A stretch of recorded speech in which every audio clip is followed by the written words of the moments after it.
our lab analysts that come in here, or operators that come in and do, we want to know instant data on what's going on with the plant treatment and stuff like that, so we can monitor the process.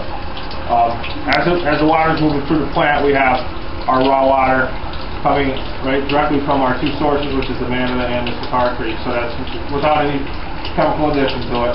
We want to see the changing characteristics of the water as it's working its way through the plant. We have our mixed sample tap, which is going to be with our primary coagulant.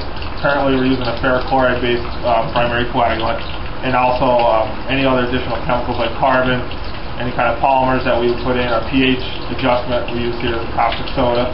We want to make sure our chemical recipe is right so we can treat the water properly.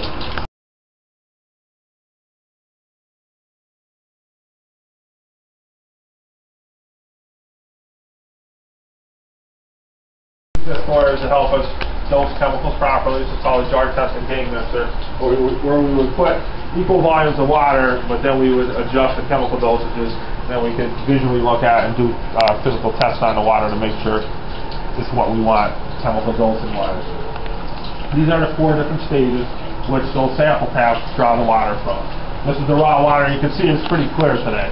This generally is typically what you would see when we don't have a lot of rain, or not much runout that's affecting our raw water turbidity at the intake. So the water's pretty clear coming into the plant. When we add our chemicals, our primary coagulants, ferric chloride here, we add this and it gives it that little orangish color to it, the tinge to it. That's the ferric or the iron that's in the water itself. Oh, that's pulling the iron out. Yeah, so that's going to coagulate everything. Yeah. In terms we always use our flocculation, coagulation. The floc particles are what you see there, and that's the chemicals that we put in and everything that is pulling out of the water. The next stage is our sedimentation, which this specific step happens in our clarifiers here. The heavier material is going to settle to the bottom.